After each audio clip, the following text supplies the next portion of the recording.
This is Ticats Today. This is Ticats Today for a Thursday, September the 9th, 2021. It's your digital host, Louie B. Thanks so much for tuning in. Appreciate it on the Ticats Audio Network. Make sure to like and subscribe so you never miss an episode. And, of course, that's not just the episodes of this show, but all the great shows we have here on the Ticats Audio Network. Another busy day for us here as it's a triple show day. Of course, you got this show. We also have a new episode of Taskin' Twos that dropped today. And you can also find a new episode of Ticats this week with RJ Broadhead and Luke Tasker. So lots to check out here on the Ticats Audio Network. Getting set for the big game tomorrow, the rematch, Labor Day Classic rematch at BMO Field. Ticats Argos, 7:30 kickoff. We'll be on the air at 6:30. That's Andy Fantuz and I. And then we'll hand it over to RJ Broadhead and Luke Tasker, who will have the call. And then back to Andy and I for post-game coverage. And you're going to want to be tuned into that exclusively on Ticats.ca and the Ticats All Access app because we will be giving away a pair of gold seats for the Ticats' next home game, which will be on September 17th. That's a Friday against the Calgary Stampeders. Your only chance to win is by listening to Tiger Cats post-game following tomorrow night's game. Speaking of tomorrow night's game, in just a moment, we're going to go through the depth chart that was released today. A couple of notables that we'll point out to you.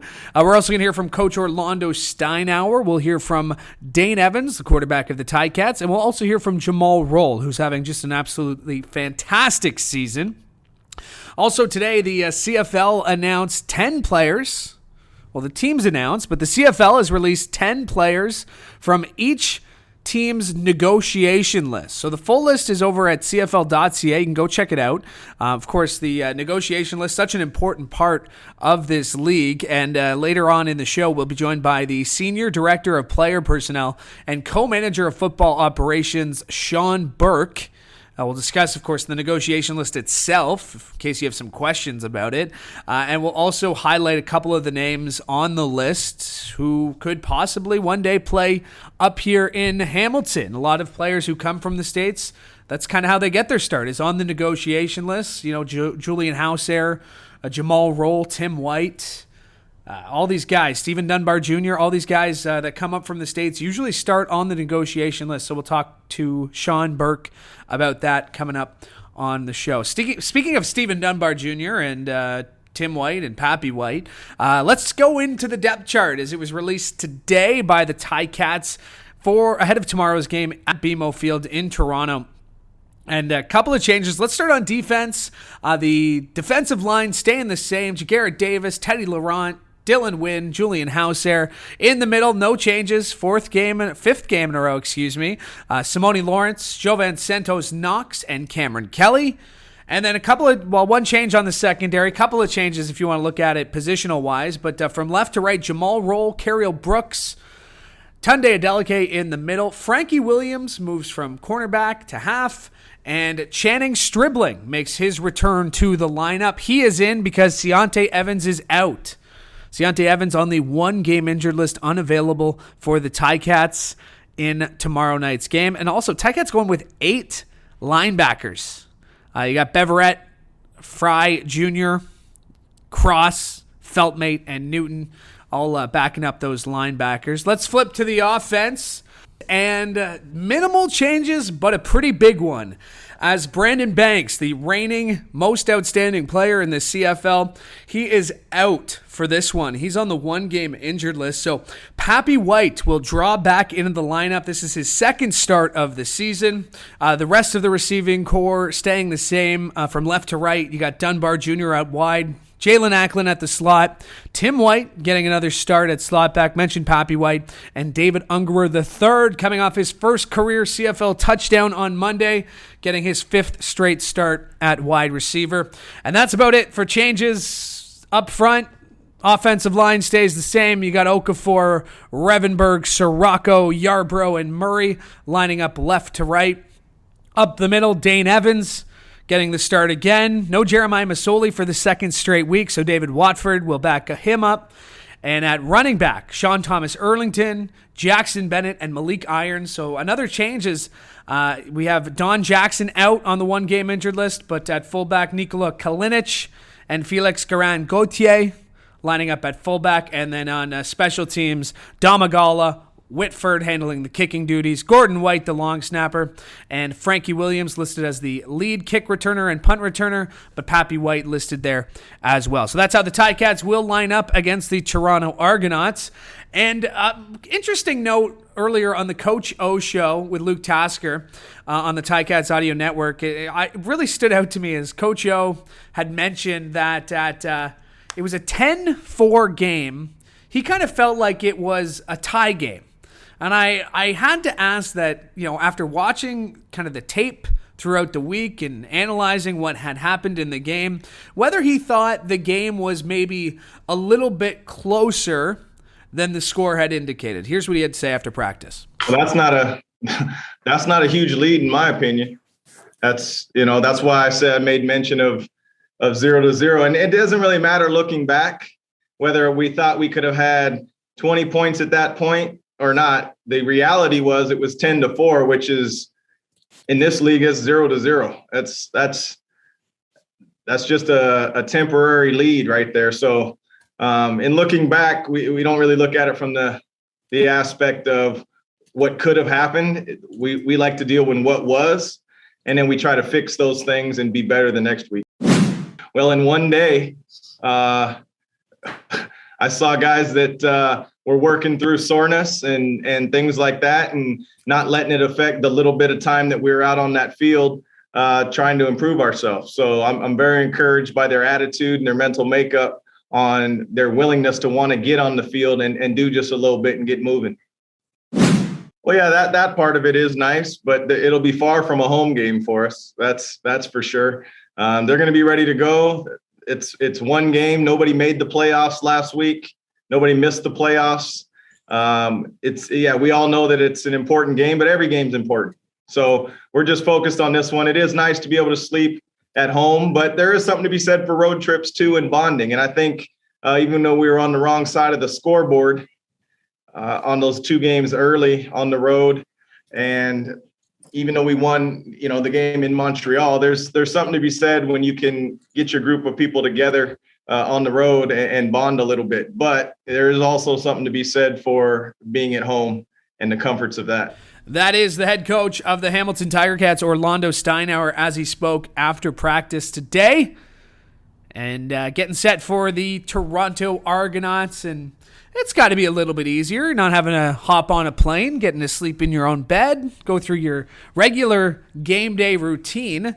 But, of course, it's not a home game, despite how many Ticats fans are going to be there tomorrow night. And hopefully you get safe travels there, and can't wait to see you rep the black and gold at BMO Field in enemy territory against the Argos.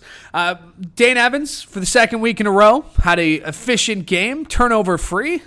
And he spoke after practice, getting ahead of the third straight start for him under center tomorrow night. Yeah, we played a good game, Monday, but I know offensively we still missed a couple things. I know I missed a couple throws that could have led to sustaining drives and potentially, more points or however it would have shaken out. So I think everyone was, happy with our performance. As something we talked about, it's okay to get happy, but we're not satisfied with it. I can promise you nobody thinks we've arrived. Nobody's, think that we did what we came here to do yet. We played good on Monday, but don't get me wrong. We expect another tough game tomorrow. And I think our guys will be ready for it. Yeah, no doubt. And I think it's just to keep some familiarity with your routine. You know what I mean? So like you said, sleeping in your own bed, eating, the food that you would normally eat on a home game type thing. And then it's just a little bit shorter of a drive. Some guys, it's actually shorter to Toronto Stadium based on where they live, So it's still not a home game. It doesn't feel like a home game. Obviously, we're in a different stadium, all that stuff, but it is pretty nice to be able to be so close and be able to commute to it. It's a little bonus. It's way better than sitting on a 4-hour flight going all the way to BC or something like that. You know what I mean? So it definitely has its pros and cons. That's amazing. So, that does it all right there, right? I know this is a game and we're professionals and we put a lot of time in and everybody wants to say this and say that. But when you boil it down, man, that was a kid who made his mom proud. You know what I mean? And it was because of how hard he worked. So that's awesome. That makes that moment even better just for him and his family.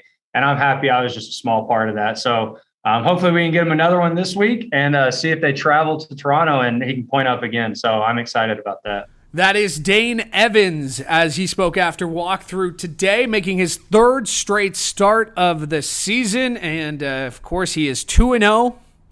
Has played very good football under center and will have a consistent offensive line for a third straight game as well. So Ticats building momentum heading into this one against the Argos. We've been talking about a lot here on Ticats today, and that's the play of the secondary. And, there were a lot of questions that, once you lost a guy like Delvin Breaux, what this secondary would look like. But the guys back there have really answered all the questions in pretty convincing fashion, especially the last 2 weeks. And Jumal Rolle, I think Luke mentioned this on the Coach O show. He thinks that Jumal Rolle has been one of the best players on the field this season. And we had a chance to catch up with Jumal after a walkthrough today and just asked him about the continued momentum that this secondary continues to build as the season goes on. Here's what he had to say. Yeah, day by day, I think we're all just coming together, getting in the groove of filling each other out. Obviously, we took a year off of ball, right? So we've just been trying to just get back in the groove and just communicate and just be us. It helps, understanding him as a player and him understanding me. We came in together. We've been playing together since 2018. So, we got a lot of reps on our belt. So it feels good to play with someone who knows exactly how you want to play. It was just one of those downs where we were just executing our call. We just so happened to be in the right call versus the right type of play. And, I can count on my guy making a play every time. That is Jumal Rolle, and talking about Carriel Brooks in there. Of course, Brooks had the amazing interception on the sidelines in Monday's game. And they will be without Seontae Evans, but excited to see Channing Stribling back out there at corner. So the Ticats secondary looking to continue to build on their success heading into tomorrow night's game against the Argos. All right, mentioned this a little bit earlier. The CFL has released 10 names from each team's negotiation lists.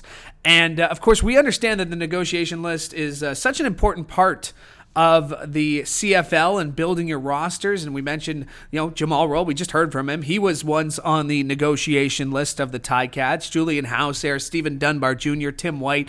I mean, all these guys who kind of come from the States have to start somewhere on the in the CFL, and it usually starts with the negotiation list. And here to discuss it further and highlight a couple of the names on the list released by the CFL is the Senior Director of Player Personnel and Co-Manager of Football Operations, Shawn Burke. And Shawn, appreciate you spending some time with me this afternoon. Just kind of to that point, the negotiation list, such an important part of building a roster in this game. Yeah, absolutely. It's sort of the lifeblood of recruiting American players up here. It's almost like our draft without the draft. It's a way of protecting guys that you see, could be in college, could be at an NFL camp, could be at a college all-star game, but it gives you the basis for bringing players up here. And there's different timelines in when you put them on and when you take them off. Sometimes you'll throw on a guy that you've been talking to and interested in just to make sure you hold his rights until you get him signed, where other guys you have on your list for multiple years and you wait to see what happens. So everyone's got sort of a different story of how they got on the NAG list or the why behind it, but it's definitely the lifeblood of bringing American players up to our league.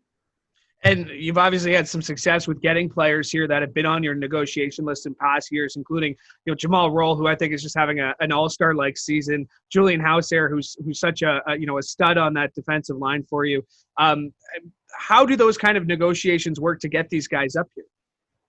Like I was saying, it all depends. Jumal, if I'm recalling correctly, was on an offer list a few times because of getting NFL opportunities and, making it to training camp of NFL and making a practice roster. And then you just sort of have to wait and keep in contact. It's important to have relationships with agents throughout North America and know the type of agent you're dealing with, if they direct them more to the CFL or if they wait out the NFL. And then obviously it's getting in contact with the players and talking about your organization and the things you do here. Probably how we handled Jumal back probably 4 or 5 years ago now is a little different than how we do things now. It's just the evolution of our personnel department and different staff members in it and whatnot. So, we're very research-based with all our stuff. Everything has planning of how these guys are going to incorporate into our organization, both on and off the field. But, Julian's a guy that we saw in college as a D-end, and he never even had time at D-end in the NFL, really. He was moved to fullback, so it was based off college film and just keeping an eye on him in the NFL, and he bounced around with New York and Seattle a bit and then just wanted to play football. That's first and foremost. Is when these guys get through sort of an NFL cycle of making it or not, they have a decision to make if they want to continue the game and advance it up here and, possibly get back down south, or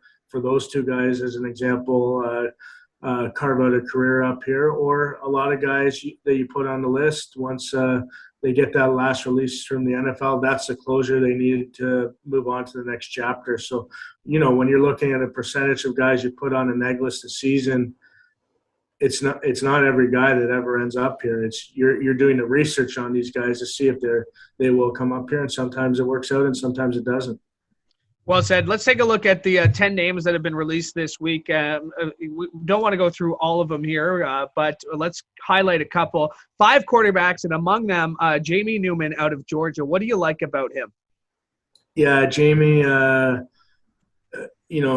an interesting last couple of years. I think a lot of guys would say the COVID year of last year was a little interesting, but he was at Wake Forest, very productive.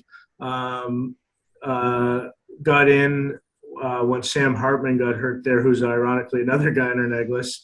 But Jamie went in there and showed the big play potential he has. Solid athlete, big arm, and then transferred to Georgia for the COVID season and opted out during COVID and, had a high-ranking draft position, and we had him on the neg list and then took him off, and then the night before the draft actually just put him back on, and it just didn't work out on draft night for him. And he got signed by the Eagles after, and now has been released by the Eagles. So we've been conversing with him and his agent, just talking and about career path. Probably going to take a little bit longer just to see if he gets some workouts and calls, but definitely interested in the CFL. And from everything we see on film, is someone we would like in our organization. Let's stay on the offensive side, and you have wide receiver JoJo Ward out of Hawaii. What do you like about him? Just an explosive player. He's a receiver and a returner. Has the potential to play many different spots at receiver in our league, which, as you know, in our organization, we love versatility. Probably see him more closer to the ball, but does have the ability to play the X. Just a playmaker. Has a toughness for his size too. So, when you're talking about the old prototypical CFL player that maybe slips under the radar on the NFL, JoJo's a guy that we envision in that. And then let's flip over defensively. One of, I think, just 2 of the 10 names released. I know there's more, but of the 10 names released, one of the 2 defensive players, Vosean Joseph out of Florida, linebacker. We know the Ticats linebackers now are pretty dominant. Do you feel like he's someone who could fit in well with the group you have now? Yeah, just an explosive athlete. We think he has the ability to be versatile, play Mike or Will in our league. He's a guy that we've been conversing with for a while. We tried to get up to compete at training camp, and much like many guys on a neg list, the timing has to be right. And for it to work for the athlete or the team, they have to be wanting to come up here, and they're ready to come up here. And that's a conversation you have to have with the athletes. And if they're not all in when they step on the field in Hamilton. They're still thinking the what ifs and buts of what could have happened in the NFL. It usually, in my opinion, in my time, doesn't work as well. So, we want to give the guys time and space to make the decision that's best for their career. At the end of the day, you only have one football career as a player, and you have to make decisions. So Beauchamp's been great. We've talked to him many times. Very productive athlete at Florida, was with the Bills. Would be excited to see him join the organization, and we'll continue our conversations with him. Burke, always appreciate your insight, especially on these names to watch. It's always exciting to kind of give some fans some of the insights of what goes on behind the scenes here. So thanks for doing this. Great to catch up with you. Thanks, Luke.